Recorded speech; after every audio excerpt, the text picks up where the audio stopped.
Salut! Donc l'upcycling, c'est vraiment simple. Dans le fond, c'est faire du neuf avec quelque chose de vieux.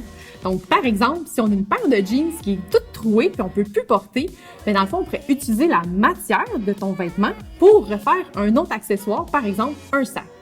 Donc, c'est vraiment quelque chose qui est accessible pour tout le monde parce que l'upcycling, on peut le faire avec des bas, des leggings.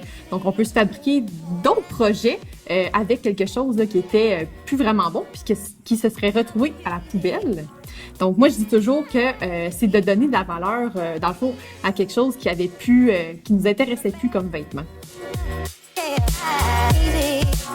Oui, c'est possible de revaloriser tes vêtements sans machine à coudre. Donc, tu peux aller sur Internet pour voir tout plein de tutoriels et de vidéos sur YouTube, sur Pinterest. Il y a plein de trucs et astuces pour t'aider à revaloriser tes vêtements.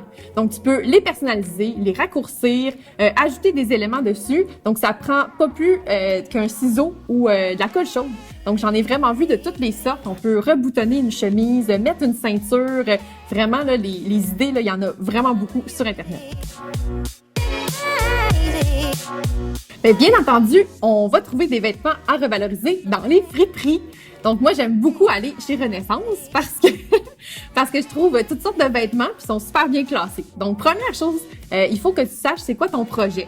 Donc, si jamais tu veux prendre un pantalon puis te faire un short avec, ben là, tu vas dans la section des jeans. C'est bien entendu, c'est clair.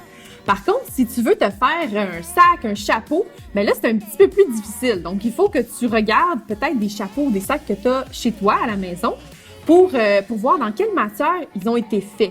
Donc, tu pourrais regarder, là, par exemple, un chapeau qui serait fait lui aussi en jeans. Ben là, tu pourrais utiliser une paire de jeans pour le fabriquer. Donc, c'est vraiment cette petite recherche-là au début qu'il faut faire. Puis sinon, la suite, là, c'est vraiment, là, laisse aller ta créativité et ton imagination.